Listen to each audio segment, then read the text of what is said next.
Bonjour à tous. Tout changer pour ne rien changer.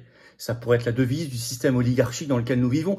La preuve par ce qui s'est passé ce 18 juillet, en même temps au Parlement européen et à l'Assemblée nationale.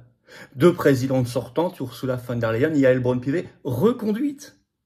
Par un jeu de magouille, vous allez voir, de tractation, de mensonges. On va rentrer dans le détail dans cette vidéo, très concrètement. Hallucinant, mais qui compromet tout le monde. Tous ces partis-là, sans exception. Ce système oligarchique, il n'y a pas d'issue. C'est pile tu perds, face je gagne. Vous perdez à tous les coups. Donc il faut une grande et vraie rupture. Ça veut donc bien dire, et ça confirme ce que nous disons, que tous ceux qui disent on va s'accommoder de ce système, vous allez voir, on va jouer avec lui, on va être plus malin, on va être plus rusé, on va le réformer de l'intérieur, c'est du mensonge. Au mieux de la naïveté et plus sûrement du mensonge. On ne peut que souhaiter et se battre pour une rupture, notamment concernant le Parlement européen, c'est-à-dire la sortie de l'Union européenne, le Frexit. On va parler de tout ça dans cette vidéo. Attention, ça n'éteint pas les actions judiciaires en cours. Hein. Pour ceux qui me parlent d'Ursula von der Leyen, bien sûr que non, notre action continue. Ça n'a rien à voir et ça n'enlève pas le camouflet judiciaire qu'elle a eu il y a quelques jours, dont on a parlé sur cette chaîne, et qui aura des conséquences pratiques. On peut parler de ça et du reste en direct ce vendredi 19 juillet à 19 h sur cette chaîne, et du reste, et je prendrai surtout toutes vos questions en direct, et il n'y aura pas de tabou, et il n'y a pas d'interdit, et il n'y a pas de langue de bois, donc soyez là à 19 h et ramenez du monde, c'est un très gros direct. On a tout ça à voir, on a Trump, on a la question de l'OTAN, on a la question française, on a la question de la suite du gouvernement, enfin, toutes vos questions comme vous voulez, on est à 19 h en direct, ça va être un gros direct, soyez là sur cette chaîne ce vendredi 19 juillet.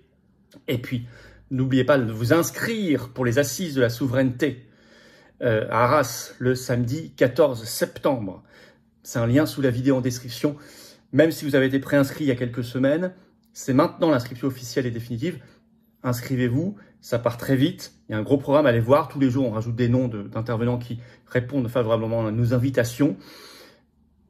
Je vous attends très très nombreux. Ça va être un moment historique de lancement du bloc souverainiste, d'ouverture des cahiers de projets participatifs. Il y aura des choses extrêmement intéressantes, des tables rondes, des interventions. Soyez là. Inscrivez-vous, bien évidemment. Merci de partager cette vidéo, de vous abonner pour ça à cette chaîne YouTube en cliquant sur le petit bouton s'abonner maintenant si ça n'est pas fait. Vraiment, pensez-y, c'est un petit clic gratuit pour vous et ça aide tellement la diffusion de ces vidéos.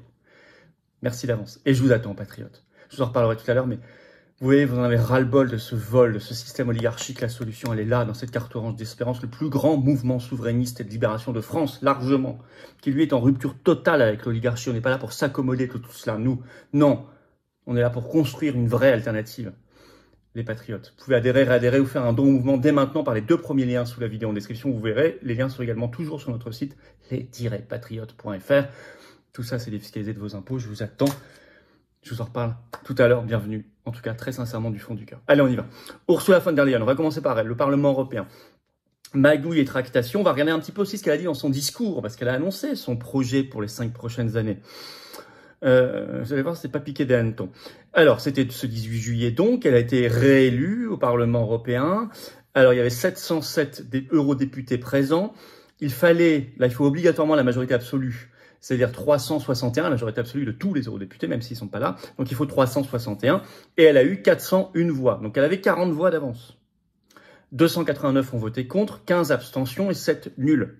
Elle a été mieux élue qu'en 2019. À sa première élection au Parlement européen, sa première élection comme présidente de la Commission européenne. Là, elle avait 40 voix d'avance, elle en avait que 7 en 2019. Ce qui d'ailleurs veut dire que certains qui disent maintenant j'ai voté contre elle, ont menti. Et on ne peut pas le savoir. Parce que c'est un vote particulier, c'est un vote à bulletin secret.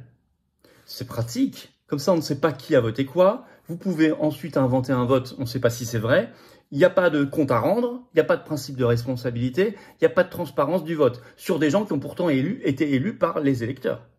Donc moi je trouve que c'est anormal, on devrait, y compris pour ce vote-là, savoir ce que chacun vote et pouvoir le vérifier par nous-mêmes.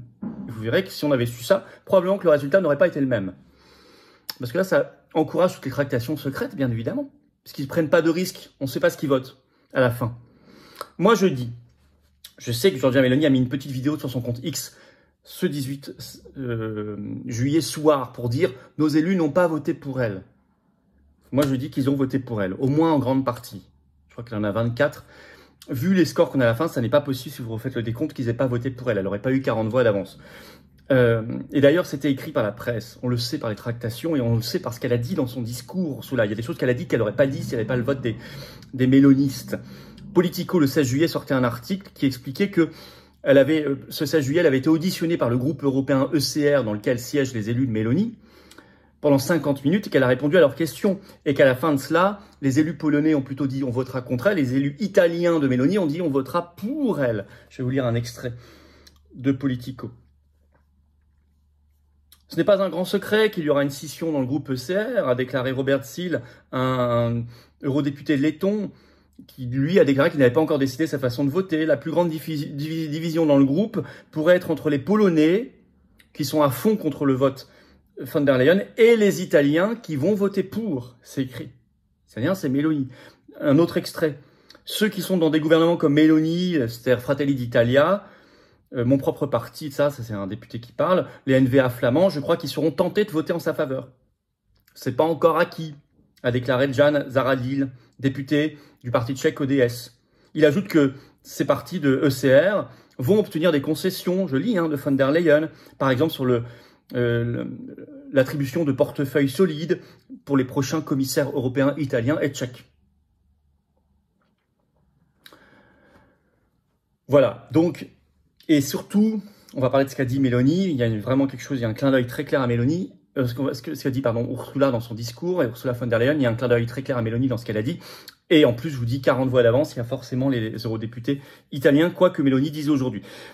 Alors, ce qui est incroyable aussi, c'est la vidéo incroyable qui circule beaucoup sur les réseaux sociaux, de la chef des Insoumis là-bas au Parlement européen, donc Manon Aubry, qui était tête de liste aux européennes, qui a dit qu'elle avait voté contre, très durement, vous allez voir, et qui, juste après, ça a été capté par les vidéos, juste après qu'on a su la réélection d'Ursula von der Leyen, s'est précipité vers elle, avec un grand sourire, l'a enlacée pour l'embrasser comme du bon pain, lui a glissé des mots à l'oreille qu'on devine à minima très très courtois et probablement très gentil. Ah, ça circule beaucoup, allez voir, moi je l'ai partagé sur mes réseaux, alors que juste avant, elle tweetait sur son compte X, je vais vous citer, « En plein scandale éthique, le Parlement européen approuve la réélection de von der Leyen, 5 ans de plus de malheur social, d'austérité, de libre-échange. Mon groupe a voté contre à l'unanimité. Nous mènerons l'opposition à son projet mortifère pour les peuples et pour la planète. » Juste après, c'est tellement un projet mortifère pour les peuples et la planète qu'elle se précipite sur elle pour l'enlacer, l'embrasser, lui faire des grands sourires et des mots doux aux oreilles. Ça ne manque pas de culot. De toute façon, même elle, je suis désolé, mais rien ne prouve, puisque c'est un vote secret, qu'elle a voté effectivement contre Ursula von der Leyen. J'ai aucune raison de le croire. En tout cas, moi, je vois le comportement. Les mots, je m'en fiche. Ce que je vois, c'est le comportement réel. Donc, j'imagine qu'elle ne pensait pas que ça allait être capté par des vidéos. Alors, quel est le discours? Après ça, on parlera de Braun privé. Le discours qu'a fait Ursula von der Leyen pour se faire réélire. Plusieurs annonces. D'abord, elle maintient à 2035 l'interdiction des voitures thermiques. 2. L'armée européenne. Je cite ce qu'elle a dit. Nous allons œuvrer à la construction d'une véritable Union européenne de la défense. Elle a cité notamment un bouclier aérien européen. Ça ressemble de plus en plus à une armée fédérale européenne. Je suis à 100% contre. Ce serait très dangereux. Ce serait une armée de maintien de l'ordre européiste et oligarchique contre les peuples souverains qui voudraient se libérer. Et un bras armé de l'OTAN, évidemment, pour faire le sale boulot. 3, elle a dit, il faut, je cite, plus de muscles et d'autorité au parquet européen. Ah bah ça tombe bien. Pfizergate. Sur qui compte Ursula von der Leyen? Le parquet européen. Et là, elle en parle justement dans son discours comme c'est bizarre. Comme si elle lui donnait des gages. Il faut plus de muscles et d'autorité. Alors elle va créer, alors c'est là que c'est intéressant, elle veut créer un poste de commissaire européen à la Méditerranée. Ça c'est un cadeau à Meloni. Ce qui prouve qu'elle a bien le vote des élus italiens de Meloni. Elle n'aurait pas annoncé ça. Commissaire européen à la Méditerranée, c'est pour Meloni. Elle veut l'élargissement, donc elle veut même un commissaire européen maintenant spécialement chargé de l'élargissement. Elle veut une Europe plus grande, donc c'est l'élargissement, Balkans, Ukraine, Moldavie, tout ça. Elle veut une modification des traités, elle n'est pas rentrée dans le détail. On sait très bien que c'est la porte ouverte à l'État européen dont tu avais parlé de Mario Draghi. Elle s'est positionnée de manière grotesque contre la paix et contre les initiatives de Viktor Orban. Là, je vais vous citer, c'était repris par Euronews ce 18 juillet, je vais vous citer un extrait. Von der Leyen a critiqué le Premier ministre hongrois Viktor Orban pour sa mission de paix controversée qui l'a amené au début du mois à effectuer une visite surprise à Moscou pour discuter de la guerre en Ukraine avec Vladimir Poutine. Cette soi-disant mission de paix n'était rien d'autre qu'une mission d'apaisement, a déclaré Madame von der Leyen, suscitant les applaudissements nourris de la part des eurodéputés. Donc elle redit qu'elle est contre les missions de paix et d'apaisement. Elle est pour la guerre. Elle a annoncé enfin une refonte du budget de l'Union européenne, ça veut dire une augmentation, ça veut dire qu'on va contribuer encore plus, qu'on va s'appauvrir encore plus, voire la création d'un impôt européen. Et enfin, une enquête européenne, écoutez bien, une enquête européenne sur l'impact des réseaux sociaux sur le bien-être des jeunes. Que c'est joliment dit, mais ça veut dire plus de censure des réseaux sociaux, faut être clair. Ça veut juste dire ça c'est l'habillage. Voilà ce qu'elle a annoncé. Attention, je l'ai dit et redit, nos actions judiciaires au pénal, puisqu'on est le seul mouvement politique de France, les Patriotes, à avoir porté plainte au pénal contre Ursula von der Leyen sur l'affaire du Pfizergate, continue. Il n'y a rien qui change. Et la très mauvaise nouvelle judiciaire qu'elle a eue par le tribunal administratif de l'Union européenne il y a quelques jours, c'est acquis. Bon. Donc ça n'annule pas. Alors, à l'Assemblée nationale, le même jour, magouille aussi. Donc 18 juillet, réélection au poste de présidente de l'Assemblée nationale de Yaël Braun-Pivet, la macroniste. Il y avait 3 principaux candidats au début, donc André Chassaigne pour NFP, Nouveau Front Populaire, Sébastien Chenu pour le RN, et donc Braun-Pivet pour les macronistes. Alors, première grosse magouille, c'est qu'elle a été élue avec 17 voix illégales, celles des ministres députés. Je prends l'article du Monde du 17 juillet. Les ministres députés, le titre, ont-ils le droit de voter à l'Assemblée nationale? On va citer le chapeau qui dit tout. La 17e législature devrait s'ouvrir jeudi par les élections au poste clé de l'Assemblée nationale. Les 17 ministres élus députés sont conviés à prendre part au vote, mais leur participation pourrait être jugée inconstitutionnelle. Ah oui, parce qu'il y a quand même l'article 23 de la Constitution qui interdit d'être à la fois membre du gouvernement et parlementaire. C'est écrit en toutes lettres. Alors certains disent oui, mais l'article de la loi organique 153 du Code électoral donne 1 mois à la personne qui est en même temps députée mise pour choisir. Et donc là, on est dans le 1 mois, et donc elle pourrait continuer à être députée ministre. Les constitutionnalistes se divisent sur la question, mais il y a quand même un consensus qui émerge, c'est que certains disent non, ils peuvent pas du tout, parce que la Constitution l'emporte. D'autres disent, ok, ils ont 1 mois pour être les deux en même temps peut-être, mais ils ne peuvent pas prendre part au vote pendant ce mois. Et certainement pas un vote aussi stratégique pour la séparation des pouvoirs que le président de l'Assemblée nationale. Or là, ils l'ont fait. Or, ça a joué à fond. Parce que Braun-Pivet a été élu ce 18 juillet avec 220 voix au 3e tour, soit 13 voix d'avance sur le 2e Chassaigne. Or, elle a 17 voix de ministre député. Donc, si ça n'avait pas été là, elle n'était pas présidente de l'Assemblée nationale. C'est un coup d'État. Donc, il y a cette première immense magouille anti-inconstitutionnelle. Deuxièmement, les tractations. Alors, avec le RN, c'est vrai que le RN a maintenu son candidat jusqu'au bout, ce qui a pu l'aider, c'est évident. Le Figaro avait sorti cette info le 12 juillet, donc Braun-Pivet aurait noué, je cite, une entente tacite avec le RN pour obtenir sa réélection. Elle avait répondu que c'est une polémique qui n'a aucun sens. En tout cas, c'est là. Mais ce qui est certain, ça, il faut regarder, parce qu'ils se sont quand même maintenus, ça l'a aidé, ça c'est sûr. On n'a pas plus de preuves que ça, pour l'instant, on verra bien la suite. On verra bien notamment les motions de censure, tout ça. Mais, parce que les derniers mois, le RN n'en votait plus aucune. Moi, j'ai pas oublié ça. Ce qui est certain, c'est qu'avec LR, vous savez, le groupe là des 40 députés LR, hors Ciotti, là, il y a eu un accord clair. C'est sorti par Politico ce 19 juillet. Je vais vous lire un extrait. Un deal a été trouvé entre les macronistes et les républicains, la droite républicaine comme elle s'appelle aujourd'hui, de Laurent Wauquiez, en échange du désistement de leur candidat Philippe Juvin dans la course au perchoir. Les troupes de Gabriel Attal ont lâché des contreparties, à savoir 2 vice-présidences, un poste de questeur et 2 de secrétaire. Voilà. Il faut savoir que le poste de questeur, par exemple, vous avez un énorme appartement de fonction, vous avez une indemnité très supérieure qui est même pas contrôlée en partie. C'est vraiment, bon, tout ça fait partie des grands scandales. On en reparlera dans le direct si ça vous intéresse à 19h ce vendredi de tout ça, dans le détail. Voilà. Donc ça, là, il y a eu un accord. Alors, On peut noter quand même au passage le comportement de racaille de beaucoup de députés LFI, y compris d'Agnès Pannier-Runacher pour les macronistes, qui ont refusé de serrer la main du Benjamin RN de l'Assemblée nationale, un jeune député de 22 ans qui, comme le prévoit le règlement, comme Benjamin, c'est lui qui était à côté de l'urne pour les votes, et même des comportements d'intimidation. Ça, c'est vraiment des comportements de racaille. Pendant ce temps-là, Manon Aubry embrassait comme du bon pain Ursula von der Leyen au Parlement européen, donc racaille à l'Assemblée nationale, chaton au Parlement européen. Voilà. Donc ça, il faut quand même le dire, quels que soient les désaccords politiques. Et moi, j'en ai avec LFI, j'en ai avec le RN, j'en ai avec les macronistes. Je serre la main de tout le monde. Voilà. Tout ça, c'est vraiment l'anéantissement, l'effondrement d'une certaine éthique aussi et de certains principes de base. Alors, le but du système, c'est que rien ne change jamais. Finalement, on se retrouve avec, pour l'instant, Attal, Premier ministre, Ron Pivet, président de l'Assemblée nationale, Ursula von der Leyen, présidente de la Commission européenne. Où est la clarification dont parlait Macron quand il a annoncé la dissolution le 9 juin de l'Assemblée nationale?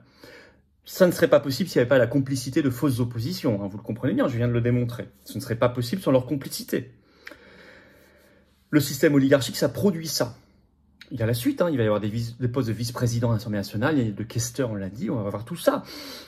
Mais ce qu'il veut dire, c'est que ça veut dire, c'est qu'il n'y a pas de solution dans le système oligarchique, dans le système supranational. Il n'y a pas de solution dans ce système-là, y compris pour les gens de bonne foi. Il n'y en a pas. Il n'y en a que pour les margoulins. Il faut une rupture radicale et franche. Ce qui veut dire notamment sortir de l'Union européenne. Ce qui veut dire notamment mettre le RIC.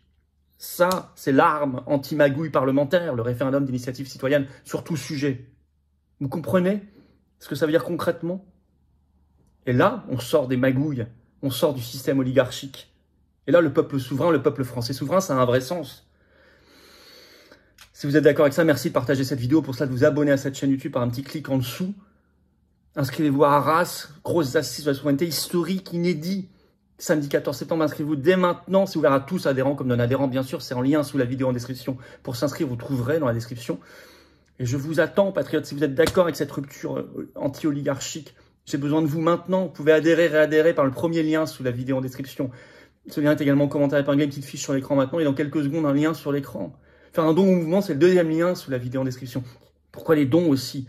Parce qu'on doit payer les assises qui vont coûter fort cher, parce qu'on veut accueillir les gens, parce qu'il y aura 1500, 2000 personnes, c'est incroyable les inscriptions, pensez-y, mais ça va être encore plus qu'au congrès d'Arras pour ceux qui y étaient, parce que nous faisons des manifs, parce que nous faisons des élections, qu'il faut être candidat, parce qu'on n'a pas été remboursé des européennes, parce qu'on n'a pas d'aide publique depuis la dissolution, on avait un petit peu parce qu'on avait été candidat en 2022, 400 candidats aux législatives, on n'a plus rien, on n'a pas d'aide des banques à côté. Mais on doit faire, sinon c'est le système oligarchique et les fausses oppositions qui auront la main, il n'y aura plus de patriotes. Je vous attends donc pour un don également. Adhésion, vous rejoignez une grande famille, des actions, vous êtes conforme avec vous-même. On peut se regarder dans un miroir, on peut se battre pour nous et nos enfants, c'est beau. Adhésion, don, en plus c'est défiscalisé aux 2/3 de vos impôts, ça fait baisser vos impôts. Tous les liens sont sur notre site en permanence aussi, les-patriotes.fr. Rendez-vous à 19 h pour le direct, ce vendredi. Bravo aux donateurs, aux réadhérents, bienvenue aux nouveaux adhérents patriotes et vive la France.